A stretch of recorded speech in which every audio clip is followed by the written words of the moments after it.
Bom dia, meus amores, como vocês estão? Aqui está tudo ótimo. Estou em outro lugar da casa porque Marcos está lá na sala fazendo umas coisas dele. Então eu vim aqui para o lugarzinho dele para gravar os vídeos para vocês. Então simbora lá para o nosso vídeo de hoje. Já estava com saudades de vocês, de chegar em casa, gravar, né? Vocês sabem que eu tava de férias, então eu já tinha deixado alguns vídeos programados para vocês, sendo que eu gravei 2 durante as minhas férias ainda, para vocês não ficarem sem vídeo. Porque eu sou a dessas, gente. Eu prometo, eu cumpro. Comigo é assim. Mas vamos lá para nossa história de hoje. Então bora lá para o nosso vídeo de hoje. Dani, me chamo Alice, tenho 34 anos, não tenho filhos. Sou uma seguidora recente do canal. Desde que comecei a assistir, eu me encantei por você e pelos seus comentários. E também pelas Alices maravilhosas que enviam histórias para o canal. Desde que eu comecei a te acompanhar, eu não consigo mais deixar de assistir os vídeos. Atualmente trabalho fazendo marmita e sempre que estou começando a cozinhar os pratos do dia, já coloco os vídeos na TV para você me fazer companhia. Dani, a minha história ela tem muitas idas e vindas, mas inicialmente eu quero contar um pouco da minha infância. Eu nasci no interior e durante muitos anos moramos em um sítio de propriedade dos meus pais. Lá eles trabalhavam com criação de porcos, galinhas e também tinha vacas e bois, mas o forte era a criação de frango e porcos. Bom, os meus pais, eles revendiam esses animais. A gente também plantava algumas coisas para o próprio sustento. A minha mãe era uma excelente cozinheira e ela também vendia bolos que ela produzia para fora. Dani, eu tive uma infância boa, tinha muitos amigos onde eu morava, eu me divertia muito.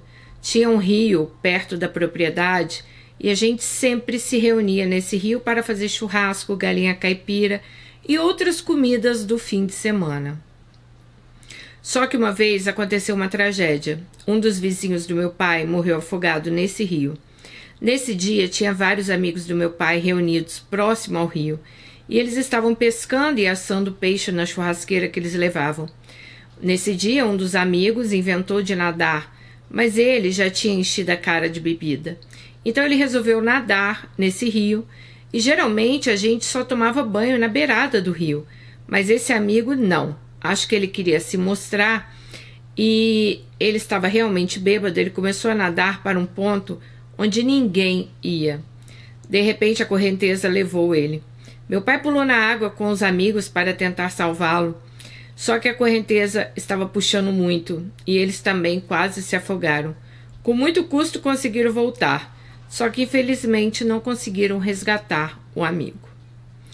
Desse dia, Dani, eu nunca mais tive coragem de voltar nesse rio. Eu fiquei traumatizada com essa cena. Esse amigo do meu pai, ele estava sempre lá no nosso sítio com os filhos dele. E a morte dele foi uma tristeza muito grande. O corpo só foi achado 3 dias depois por um pescador. Estava preso numa árvore a alguns quilômetros de lá. Bom, eu vivi nesse sítio até meus 16 anos, então nos mudamos para a cidade. Minha mãe ela descobriu um câncer de mama, já que o local que a gente morava não tinha hospital perto, a minha mãe tinha que fazer o tratamento. Inicialmente mudou eu e minha mãe e minha irmã. Meu pai continuou no sítio por mais um tempo, mas o câncer da minha mãe foi se agravando. E meu pai, depois de um tempo, decidiu arrendar o sítio e também foi para a cidade. Infelizmente, a situação da minha mãe piorou muito e ela acabou falecendo. E depois de alguns meses que a minha mãe faleceu, o meu pai já começou a namorar uma outra mulher. Ele decidiu voltar a morar no sítio com essa mulher. Só que eu e minha irmã, a gente não aceitou muito bem esse relacionamento do meu pai. Primeiro porque a gente achou muito precoce. E segundo porque essa mulher era totalmente diferente da minha mãe. Enquanto a minha mãe era uma mulher simples, essa achava que tinha um rei na barriga. Além disso, ela tratava nosso pai de uma forma rude e a gente não gostava da forma que ela tratava nosso pai e nem da forma que ela tratava a gente. Principalmente a minha irmã, que sempre foi muito esquentada, né? Então, por causa disso, vivia tendo aflitos entre meu pai, a esposa, minha irmã. Então, nós decidimos que ele voltaria para o sítio, mas nós não voltaríamos, tá? Eu comecei a trabalhar com várias coisas. Trabalhei como secretária no consultório, em farmácia, loja de roupa, loja de sapato. Assim como a minha mãe, minha paixão era cozinhar. Então comecei a vender comida para fora. E comecei a vender um salpicão, feijão tropeiro, maionese e algumas carnes no final de semana. Comecei a ganhar um dinheiro a mais com isso. Eu praticamente não tinha mais folga. Eu trabalhava durante a semana no comércio e no final de semana eu vendia minhas comidas. Eu fazia tudo dentro de um apartamento pequeno e era tudo sobre encomenda. Inicialmente eu comecei a vender para as amigas mais chegadas e depois o pessoal começou a fazer propaganda boca a boca. A clientela foi aumentando. Quando minha madrasta descobriu que eu estava trabalhando com essas coisas, ela conseguiu convencer o meu pai a não pagar mais o aluguel do apartamento, né? Porque falou, sua filha já tá ganhando dinheiro, para que você vai, né? Aquela madrasta bem do cão. Bom, então eu e minha irmã ficamos chateadas com a atitude do meu pai e acabamos rompendo com ele por um longo período. Mas só por essa questão, não só pela questão do dinheiro, mas por outros motivos. Meu pai, ele dava muita atenção para os filhos que essa mulher tinha de um outro relacionamento. E para mim, para minha irmã, ele nem tchum, né? Então isso deixava a gente muito magoada. Meu pai, ele sequer ligava pra gente para dar os parabéns no dia do aniversário. E para o filho dessa mulher, gente, ele bancava até as festas de aniversário. Dani, quando eu tinha 24 anos, conheci Felipe. Ele tinha uma pequena empresa. E assim que nos conhecemos, eu me apaixonei perdidamente por ele. Felipe aparentemente era um homem bom, trabalhador, só que desde o início do relacionamento eu tinha percebido que ele tinha um pavio muito curto.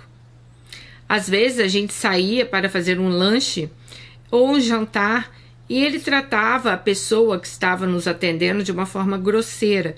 Isso me deixava chateada e eu sempre chamava a atenção dele em relação a essas coisas. Mas eu também notava que ele tratava os funcionários dele mal. Os funcionários dele tinham até medo de se reportar a ele. E como a própria mãe dele dizia, ele tinha uns discursos muito acalorados. E isso, de certa forma, né, fazia com que as pessoas achassem mesmo que ele era bem ignorante, tá? Mas ele me tratava bem. Ela falou assim que no começo ficava assustada, mas depois ela percebeu que com ela o Felipe tratava ela bem, tá? Bom, quando eu conheci Felipe, eu me apaixonei perdidamente por ele. Acabei deixando passar muitas coisas. Então, inclusive a mãe dele falava que Felipe era descontrolado, que o humor dele alterava e que eu ia acabar sofrendo na mão dele. O problema, Dani, é que ela só me falava essas coisas em momentos que eles estavam brigados. Por isso eu acabava não botando fé. Eu achava que ela estava falando aquilo para implicar com o Felipe. Depois de 3 anos com ele, acabei me casando.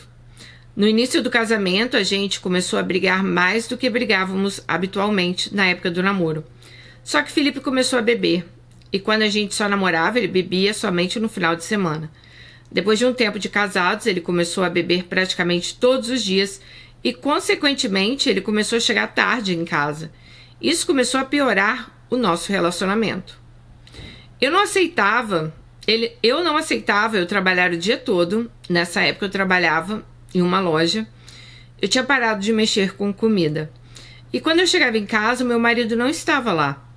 Diariamente eu me queixava para ele sobre isso, mas ele dava sempre uma desculpa. Quando eu falava com ele de uma forma mais ríspida, ele começava a me xingar de tudo quanto é nome. Batia a porta da casa com força e dizia que estava de saco cheio de mim. E quando ele fazia esse piti todo, eu acabava recuando e ficava quieta. Às vezes na minha cabeça eu achava que até eu estava exagerando demais nas broncas, né? Nas cobranças. Só que o tempo foi passando e as coisas piorando. Ele já não me procurava mais na cama. Tinha dias que ele chegava em casa de madrugada, por volta de 2, 3 da manhã. E pior que isso, acontecia, ele desligava o telefone e eu não sabia se ele estava vivo ou morto. Eu sequer conseguia dormir por conta da minha preocupação. A primeira vez que eu sofri uma agressão física dele foi num desses dias. Ele chegou de madrugada, eu estava de saco cheio já dessas palhaçadas, dele ficar na rua até tarde, né? E era uma sexta para sábado. Ele chegou em casa, eram 3 horas da manhã. Eu estava tentando falar com ele há muito tempo, só caía na caixa postal. Quando ele chegou em casa, eu estava muito nervosa. Comecei a falar um monte de coisas para ele. E ele estava parecendo um alcoólatra, que ele estava bebendo todos os dias e que se ele continuasse assim, eu iria largá-lo. Ele começou a me xingar e me deu um tapa na nuca. Eu fiquei tonta na hora. Ele ainda tentou me bater mais, mas como ele estava bêbado, eu consegui desviar e corri para o quarto. Me tranquei e comecei a chorar muito. Eu não estava acreditando que eu estava passando por aquilo. Fiquei no meu quarto trancado até 9 horas da manhã. Quando eu levantei, fui à cozinha, ele estava deitado no sofá da sala com a roupa que tinha chegado. Eu então voltei para o quarto e me tranquei. Quando ele acordou, ele começou a bater na porta. Eu disse que eu não ia abrir. E ele teve a audácia de me perguntar o que tinha acontecido. Ele estava tão bêbado na hora que ele chegou que ele nem lembrava que tinha me agredido. Ah, mas a gente lembra que tinha apanhado, né? Não lembrava, sei. Bom, na hora que ele me agrediu, ele falou que não lembrava disso e que ele não tinha feito nada comigo. Eu contei pra ele do tapa que ele tinha me dado e ele começou a chorar, me pedindo desculpas e reconheceu que eu não merecia aquilo, que ele realmente estava bebendo muito e que aquilo nunca mais ia se repetir. Sei. Ele fez aqueles tradicionais discursos de homem que fazem nesses casos. Depois de algumas horas eu acabei perdoando ele. De fato, por alguns meses ele começou a mudar. Ele parou de chegar tarde em casa, estava bebendo menos, a gente estava fazendo amor com frequência. Só que depois desses meses ele começou a beber novamente com frequência. Começou a chegar tarde em casa e voltou a me agredir todas as vezes que eu endurecia com ele.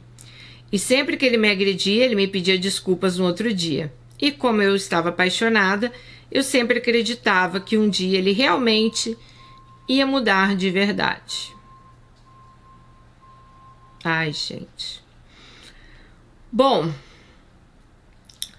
ele chegou um dia em casa, já estava clareando. E eu disse a ele que para mim não dava mais. Nesse dia eu deixei as roupas dele arrumadas e uma mala.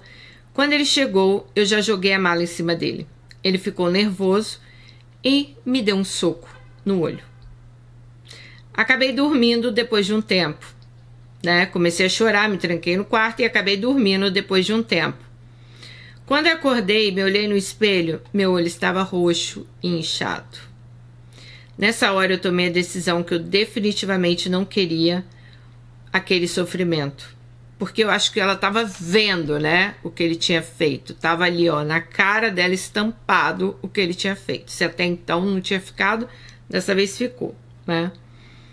Bom, eu não ia ficar com ele para esse saco de pancada, muito menos arriscar minha vida ao lado de um homem que de uma hora para outra podia ter um surto maior e acabar me dando, sei lá, uma facada, me matando. Então eu decidi sair de casa. Saindo do banheiro, eu já fui para o meu guarda-roupa, juntei um monte de roupas, liguei para minha amiga, que era solteira, e fui para casa dela. Eu não queria chegar na casa da minha irmã naquele estado. Eu tinha falado comigo algumas vezes, a minha irmã, para eu largar o Felipe, e eu nunca largava. Eu tinha ido para casa da minha irmã outras vezes, e que eu tinha apanhado, né? Mas eu acabava voltando, então minha irmã ficou revoltada comigo. Quando eu estava prestes a entrar no carro, Felipe acordou e começou a implorar para eu não ir. Eu então mostrei meu rosto inchado e meu olho. Eu disse a ele para ele sumir da minha vida, que na segunda-feira eu ia procurar um advogado para pedir o divórcio. E eu ia querer o que era meu e eu ia querer começar uma vida longe dele. O único sentimento que me restava em relação a ele era o sentimento de pena. que ele, além de ter acabado com a nossa vida, ele tinha acabado com a dele também. Ele tinha virado uma merda de marido, uma merda de profissional.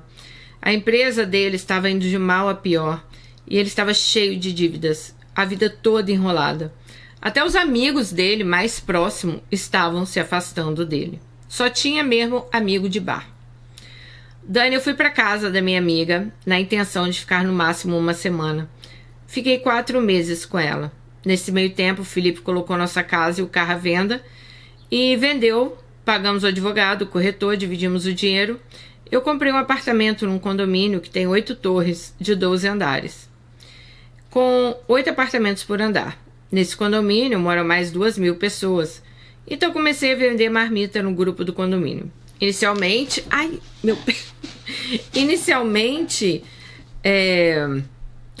eu também comecei a vender nos finais de semana, mas o negócio se tornou um sucesso. O pessoal começou a me cobrar para que eu estivesse marmita também durante a semana, né? E quando eu fui ver, Dani, eu já estava vendendo para outros condomínios. Fiz um acordo na empresa que eu trabalhava e saí do emprego e comecei a trabalhar só com marmitas. Cada mês que passava eu vendia mais. E isso, eu comecei a juntar um dinheiro. Só que a cozinha do meu apartamento, ela já não tinha mais espaço para eu produzir tanta marmita. Foi aí que surgiu a oportunidade de eu comprar um ponto ao lado do posto de gasolina, onde muitos caminhoneiros paravam para descansar. Resolvi criar um restaurante sem balança, com um preço fixo, onde tinha um limite de carne, porém o resto da comida eles podiam comer à vontade. Continuei vendendo também as marmitas e eu estava trabalhando muito, mas eu também estava ganhando um bom dinheiro. O restaurante abria às 11 da manhã, fechava às 10 da noite, já que eu também atendia muito caminhoneiro que descansava no posto. Eu também comecei a servir marmita à noite. O negócio cresceu tanto que eu cheguei a ter 8 funcionários. Muitas vezes eu passava o dia todo no restaurante e voltava para casa quando fechava. Mas tinha dias que eu estava tão cansada e eu tinha uma moça de confiança que se tornou minha gerente. E quando eu ia para casa mais cedo, ela tocava o negócio. Só que como eu estava trabalhando muito, Dani, eu não tinha tempo nem para sair para cuidar de mim. Eu chegava em casa, eu gostava de ficar deitada vendo TV ou no computador. Então eu comecei a sentir uma carência grande e ter alguém na minha vida.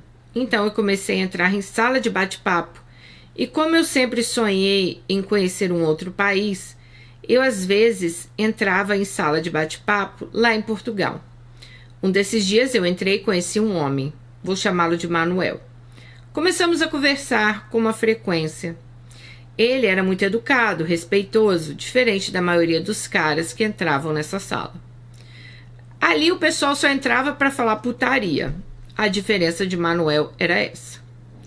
Eu comecei a me encantar, a ponto de muitas vezes deixar o restaurante na mão da gerente no meio da tarde, só para ir para casa ficar conversando com Manuel, pela internet. Ele morava em Lisboa, me mandava mensagem todos os dias. Sempre era muito carinhoso, valorizava a minha história, dizia que eu era uma mulher espetacular, que eu tinha uma força de vontade enorme e que mulheres igual a mim eram raridade nesse mundo. Quanto mais ele me valorizava, mais eu me apegava a ele.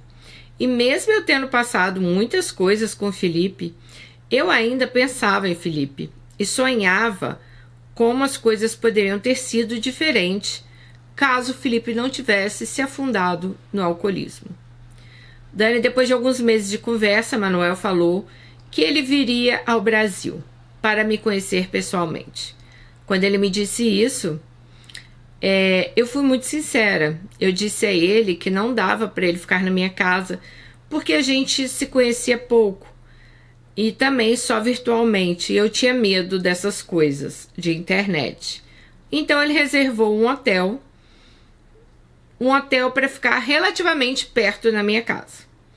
Quando ele chegou ao Brasil, ele veio com um monte de presentes, trouxe uma camisa da seleção portuguesa, trouxe algumas camisas de Lisboa, imã de geladeira, chaveiro, chocolate, vinho. E no mesmo dia que ele chegou, ele já foi no meu restaurante comigo para conhecer. Foi super simpático com todo mundo, começou a se comunicar com os clientes e todos ficaram encantados. No terceiro dia que ele estava aqui, convidei ele para jantar na minha casa. Foi aí que ele foi conhecer a casa dela. Fiz um jantar especial, tomamos um vinho que ele trouxe e transamos pela primeira vez. Essa foi minha primeira transa desde que eu tinha me separado de Felipe. Ele não era muito bom de cama. Ele chegava ao orgasmo rápido, mas ele tinha uma preliminar boa e ele era bem carinhoso. Então, antes dele voltar para Lisboa, passeamos na cidade, levei ele para conhecer minha irmã, saímos, jantamos fora. Ele dormiu lá em casa uns 2 dias e todos os dias ele ia ao restaurante fazer questão de me ajudar e saber se eu estava vendendo bem. Dani, quando deu o dia dele para Lisboa, meu coração estava partido. Prometi a ele que da próxima vez eu iria até ele. Só que há muito tempo ele já conversava comigo sobre a possibilidade da gente morar juntos em Lisboa. Ele dizia que para ele ficava difícil morar no Brasil por conta do trabalho dele em Portugal e a moeda lá era mais forte. E que se eu me mudasse para lá, não iria faltar oportunidade de emprego para mim. Ainda mais depois que ele comeu minha comida. Ele sempre dizia que eu era uma cozinheira excepcional, eu ia fazer muito sucesso em Lisboa. E com o tempo a gente poderia até pensar na possibilidade de abrir um restaurante. Bom, eu estava muito feliz e realizada com o meu restaurante aqui, mas a cada conversa que eu tinha com o Manuel, mais tentada eu ficava. Até que um dia eu resolvi anunciar o restaurante num site de vendas por um preço acima do que eu imaginava que ele valia. E não demorou muito para uma mulher me procurar. Marcou comigo de conhecer o restaurante e depois ela me perguntou se ela podia ficar indo ao restaurante para ver o movimento. Eu disse que sim. Então, no final dessa semana que ela estava indo lá, ela me fez uma proposta. Me ofereceu um preço abaixo do que eu tinha anunciado. Contei para ela mais ou menos minha situação e que ao mesmo tempo eu queria vender o restaurante.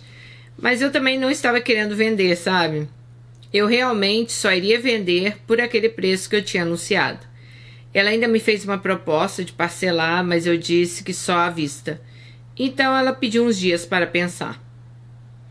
Nesses dias que ela estava pensando, eu não sabia se eu torcia para ela comprar ou não o meu restaurante. Então, por aqui, né, Alice, a gente já vê que você já não estava muito certa se você realmente queria ir para Portugal, né? Você estava ainda com aquele pezinho lá atrás. E eu vou te falar, eu acho que você está certa de estar com o pé atrás. Mas vamos ver. Bom, então ela pediu uns dias para pensar. Depois desses dias, ela me procurou e disse que ia fechar negócio. Nessa hora, gente, meu coração quase saiu pela boca. Eu estava com ansiedade, eram tantas dúvidas que eu tinha, só que eu tinha dado a minha palavra para ela que eu venderia naquele preço, então não tinha mais como recuar. Uma semana depois, passei o restaurante para ela. Depois que fechei a venda, recebi meu dinheiro e Manuel ficou insistindo para eu ir logo para Lisboa, já que meu passaporte estava pronto. Eu já tinha resolvido partes burocráticas. Ele dizia que estava com saudades e que ele não via a hora da gente começar uma vida juntos. Ele sempre dizia que tinha comprado algo para apartamento novo, toalhas, roupa de cama, cortina, tudo para me receber. Dizia também que ele estava pensando da gente abrir um restaurante brasileiro juntos, assim que eu chegasse. E como Lisboa tem muitos brasileiros, seria um sucesso. A gente ia ganhar muito dinheiro. Mas ele sempre dizia que só iria me ajudar a arrumar um local para que eu montasse, né, o restaurante. Mas o restaurante tinha que ser no nome dele, já que ele era português. Então, ele começou também a me explicar a forma de eu mandar dinheiro para Portugal. Eu mandaria o dinheiro para ele. Eu tô até com nervoso de ler, gente. Vocês vão me dar uma úlcera ainda, tá? Porque eu estou com nervoso nesse exato momento de ler o que vem pela frente. Ai, meu Deus. Bom, então ele ia me ensinar como eu mandar o meu dinheiro para Portugal, que ele iria guardar na conta dele. Depois que eu pegasse minha documentação, a gente iria abrir uma conta conjunta ou abrir uma conta só para mim. Um mês antes de eu ir, eu comecei a mandar o dinheiro para ele. Quando ele me disse da gente montar o restaurante lá, ele até me sugeriu de eu vender meu apartamento aqui no Brasil para que eu tivesse um capital melhor para montar um negócio. Deixei claro para ele que isso eu não ia fazer porque eu não ia abrir mão do único bem que eu tinha. Mas ele insistiu muito, dizendo que a minha vida ia ser lá. Sei lá, se ele tinha ido ainda, gente. Como a vida ia ser lá? Ai, nossa, que nervoso. Bom, ele insistiu falando que a nossa vida ia ser lá e que seria besteira eu manter um imóvel no Brasil. Falei que a princípio não venderia. Dani, eu vendi o restaurante por 300 mil reais. E antes de eu ir para lá, eu mandei em torno de 150 mil reais na conta dele. Levei 10 mil euros comigo e o restante deixei na minha conta no Brasil. E essa foi a minha sorte, ela disse. Bom, quando eu cheguei em Lisboa, eu fui muito bem recebida por ele no aeroporto. Antes mesmo da gente ir pro apartamento dele, ele já me levou para dar uma volta na cidade, me levou para conhecer alguns pontos turísticos. Depois fomos almoçar e eu fiquei encantada pela cidade e pela comida. Depois fui comprar um telefone. Quando chegamos em casa, eu fiquei um pouco assustada. Gente, ele morava num apartamento muito pequeno.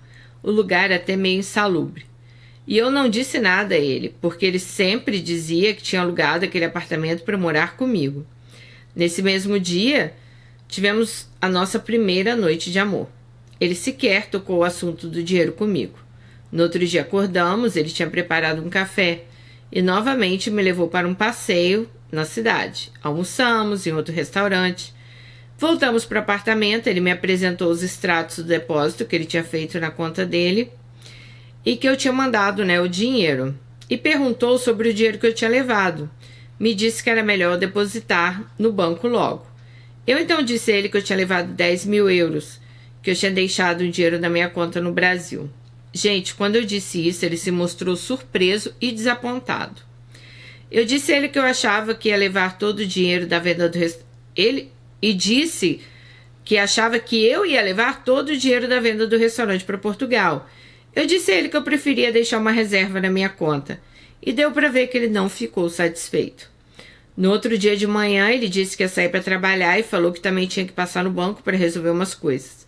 Perguntou se eu queria ir com ele para depositar os 10 mil euros na conta dele.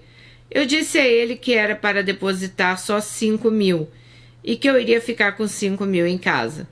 Quando eu disse isso, ele falou que não era bom ter dinheiro em casa.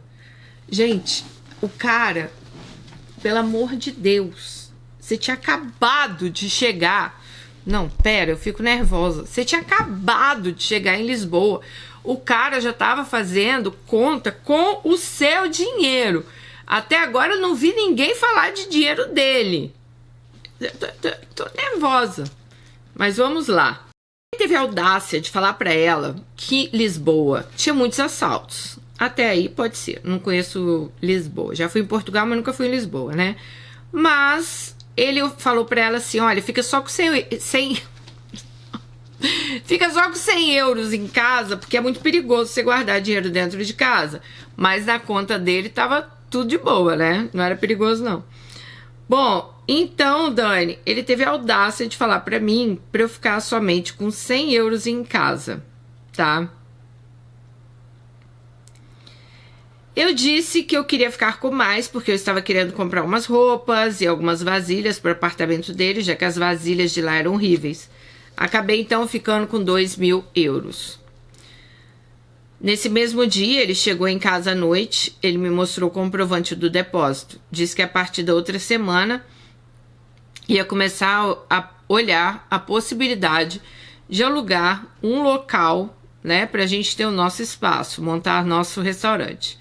Fiquei feliz. Isso era uma quarta-feira. Na sexta-feira de manhã, acordei e Manuel já tinha saído para trabalhar. Eu não sabia se ele ia vir almoçar ou não. Comecei a ligar para o telemóvel dele. Ele não atendia. Como ele não atendeu, mandei uma mensagem. Disse que eu ia passear e almoçar na rua. Ele também não respondeu. Até então, gente, eu não estava preocupada. Achei que ele estava ocupado, depois ia me responder. Fiquei um bom tempo na rua.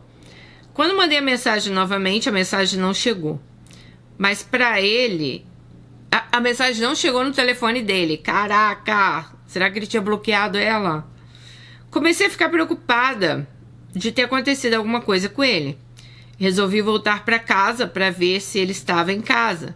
Mas ele não estava. Comecei a ficar então desconfiada. Gente, sério. No outro dia, por volta das... Não, aí ela ficou desconfiada e passou aquela noite em claro sem saber o que tinha acontecido com o Manuel. Tipo, meu Deus, o que aconteceu com esse homem? No outro dia, 9 horas da manhã, alguém bateu na porta. Quando eu abri, era uma portuguesa. Ela já começou sendo ríspida. Ela me perguntou aonde estava Manuel. Eu expliquei a ele que estava preocupada, pois desde o dia anterior eu não tinha conseguido falar com ele. Ela então me disse que eu tinha que desocupar o apartamento porque o horário da entrega das chaves era 7 da manhã. Quando ela me disse isso, eu disse a ela que devia ter algum engano. Aquele apartamento era do Manuel. Ela disse que aquele apartamento era dela. Ela alugava no Airbnb. Meu Deus. Ele tinha alugado aquele apartamento por um mês. Dani, quando ela me disse isso, eu fiquei desesperada. Falei com ela que aquilo só podia ser uma brincadeira. Ela me disse que ela não era mulher de brincadeiras e que precisava que eu desocupasse logo o apartamento, pois tinha hóspedes chegando. Bom, durante a minha conversa com ela, tentei ligar para o telefone dele, mas só dava caixa postal. Essa portuguesa ignorante toda hora me dizendo que eu tinha que sair logo do apartamento.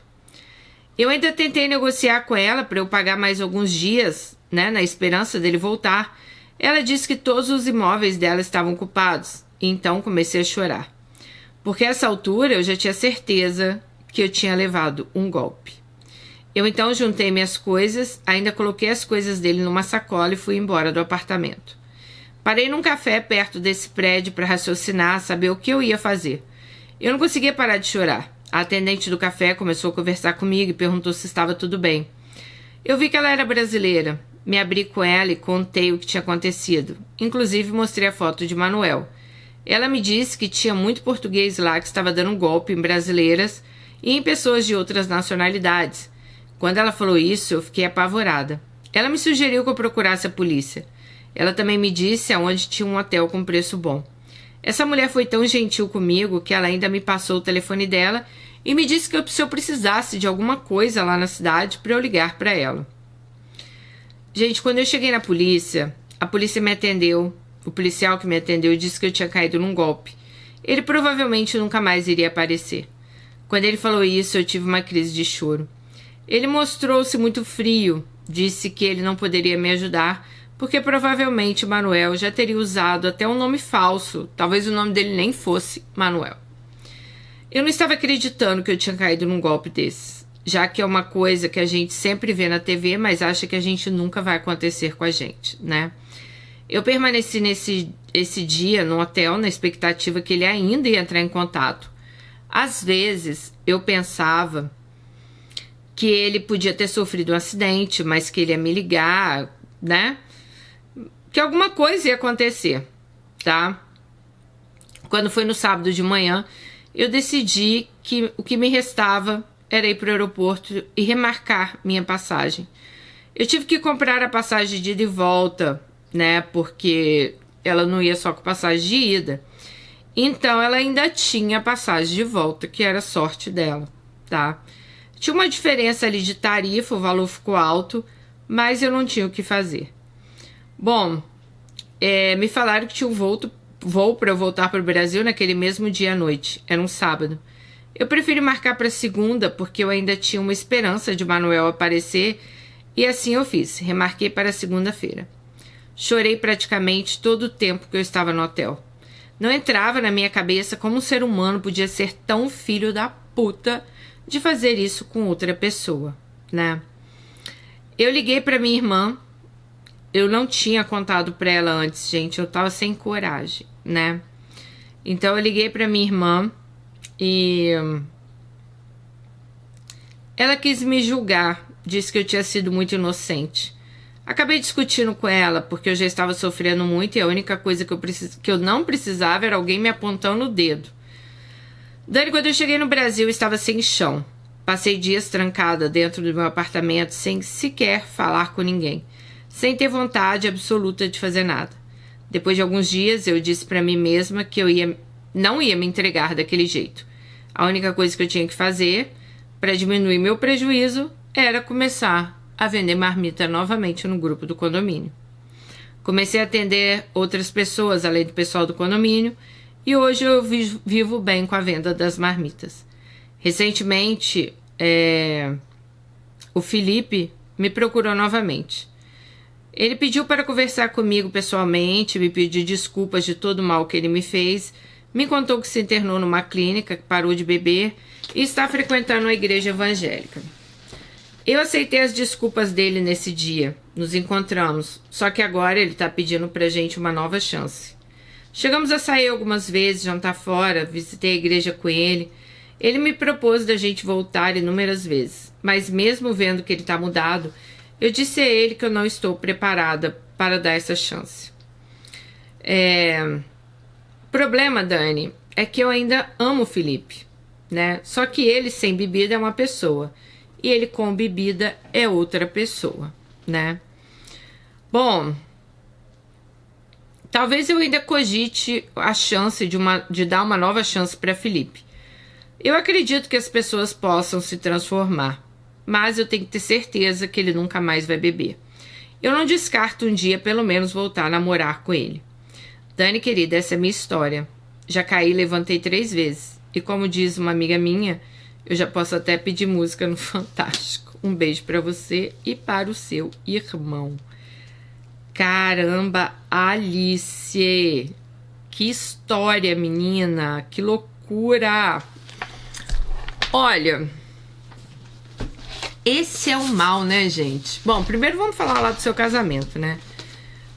Eu acredito que as pessoas mudem, já falei várias vezes aqui, mas quando elas querem, elas vão mudar por elas não vão mudar por ninguém.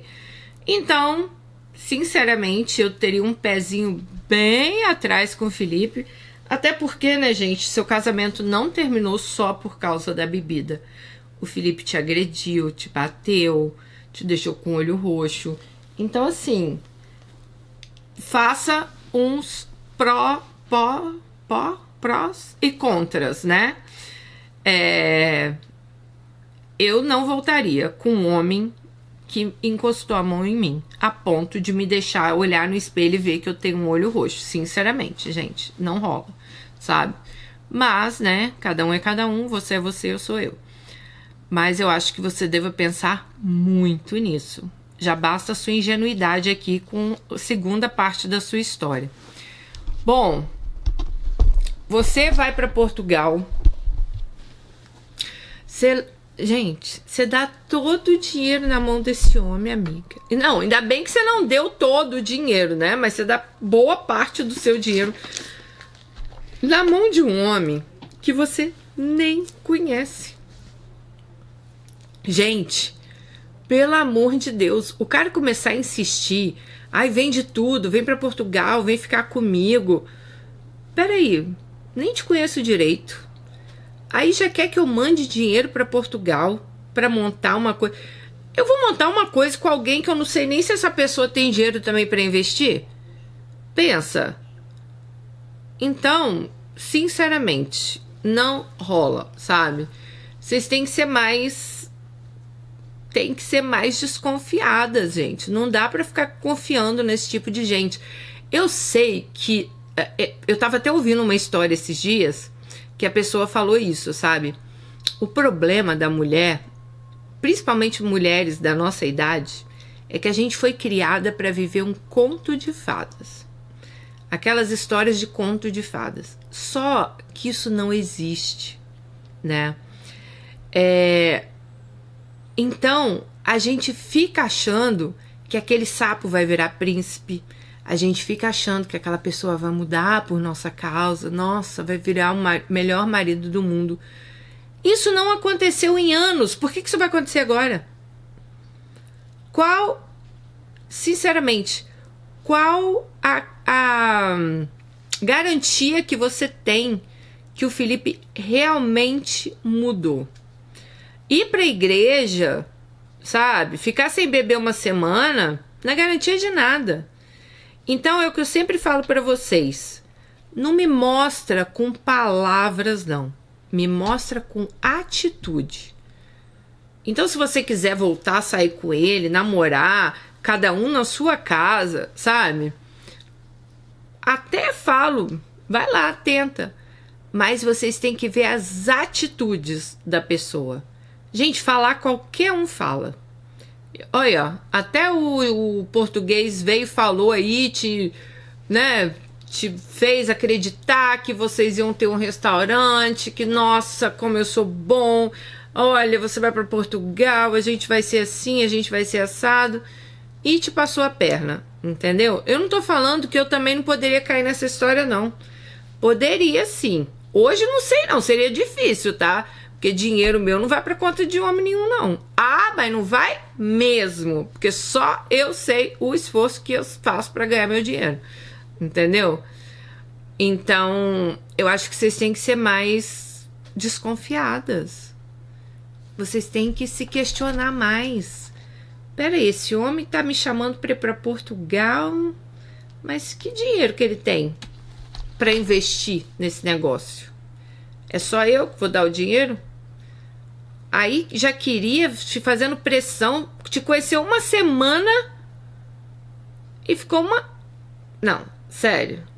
Uma semana ele te conheceu e já ficou lá pensando, né? Que vem embora, vem do seu restaurante. Gente, a gente não se desfaz das nossas coisas assim por causa de um homem, não. Pode até ser que daria certo, sei lá, poderia ser um cara legal. Mas o que vocês tinham que fazer? Namorar mais. Iria mais para Portugal, conheceria amigos, família, né? Pelo visto você conheceu só ele. Porque você não sabe nem se o nome dele é Manuel. Provavelmente não, né, gente? Olha, Alice, eu sinto muito pela sua história. Mas eu sinto mais ainda, assim, sabe? Que você, né? Você quer ter uma chance de ser feliz. Eu acho que a gente viveu muito naquela cultura, né? A gente tem que ter um homem do nosso lado e tal. E não é assim. Você foi a prova disso. Você viu que sozinha você fez muito mais do que com alguém ao seu lado. Então, realmente só volte se ele provar que ele mudou. E não é com palavrinha, não. Não é com meia dúzia de palavrinha, não. É com atitudes, tá bom? Esse Manuel, gente, infelizmente, eu acho que aí você levou o golpe mesmo, né, amiga? Não tem como. Que ele vá pro quinto dos infernos, né? Que sofra bastante. Porque roubar dinheiro dos outros, gente, com certeza esse dinheiro aí não vai fazer bem pra ele. Tomara que traga muito mal pra ele, esse dinheiro que ele roubou de você. Beijo no coração e até o próximo. Tchau.